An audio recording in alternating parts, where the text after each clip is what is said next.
In a narration found in Sahih Muslim, number 6853, the Holy Prophet Muhammad, peace and blessings be upon him, advised that whoever relieves the distress of a Muslim, Allah, the Exalted, will relieve a hardship from them on the Day of Judgment.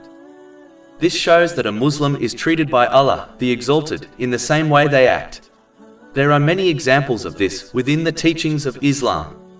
For example, chapter 2 Al-Baqarah, verse 152. So remember me, I will remember you. Another example is mentioned in a narration found in Jami' at-Tirmidhi, number 1924.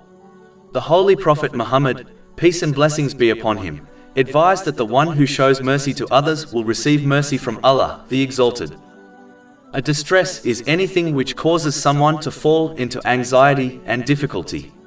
Therefore, the one who eases such a distress for another, whether worldly or religious, for the sake of Allah, the Exalted, will be protected from a hardship on Judgment Day by Allah, the Exalted. This has been indicated in different ways in many narrations. For example, the Holy Prophet Muhammad, peace and blessings be upon him, advised in a narration found in Jami' at-Tirmidhi, number 2449, that the one who feeds a hungry Muslim will be fed the fruits of paradise on the Day of Judgment. And the one who gives a drink to a thirsty Muslim will be given a drink from paradise by Allah, the Exalted, on the Day of Judgment. As the difficulties of the hereafter are much greater than those found in the world, this reward is held back for a Muslim until they reach the hereafter. This also indicates that a Muslim should always be more concerned with the hardships of Judgment Day over the hardships of this world. One must always remember that the hardships of this world will always be temporary, less severe and less far-reaching than the hardships of the hereafter. This understanding will ensure they strive hard in the sincere obedience of Allah, the Exalted, in order to avoid the hardships of the hereafter. Another thing mentioned in the main narration under discussion is that whoever conceals the faults of a Muslim will have their faults concealed by Allah, the Exalted, in both this world and the next. This is quite evident if one ponders over it. The people who are accustomed to exposing the faults of others are the ones whose faults are made public by Allah, the Exalted. But the one who conceals the faults of others is considered by society as someone who has no obvious faults. There are two types of people in respect to this advice. The first are those whose wrong actions are private, meaning this person does not commit sins openly, nor exposes their sins in a boastful manner to others. If this person slips up and commits a sin which becomes known to others, it should be veiled as long as this does not cause harm to others.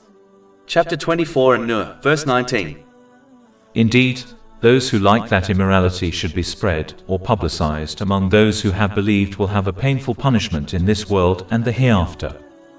In fact, the Holy Prophet Muhammad, peace and blessings be upon him, advised Muslims to overlook the mistakes of those who strive to obey Allah, the Exalted, in a narration found in Sunan Abu Dawood, number 4375.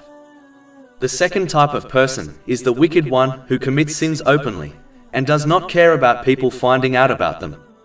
In fact, they often boast about the sins they have committed to others.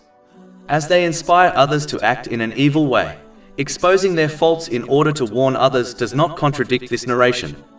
Nor will this person have their faults exposed by Allah, the Exalted, in return for exposing the faults of this wicked person, which is mentioned in a narration found in Sunan Ibn Majah, number 2546, as long as they are exposing the faults of another for the correct reason.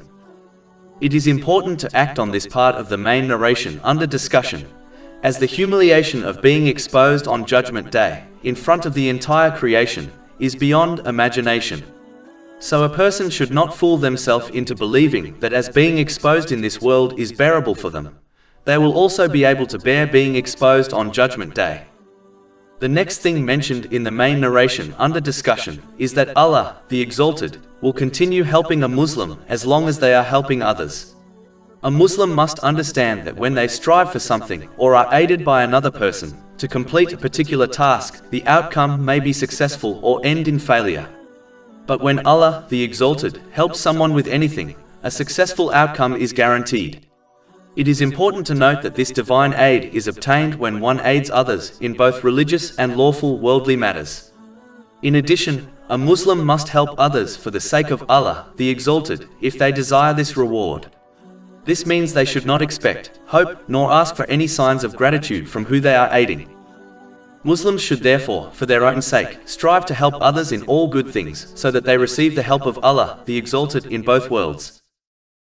Over 400 free ebooks, audiobooks, infographics, podcasts and blogs available on our website, www.shaykhpod.com.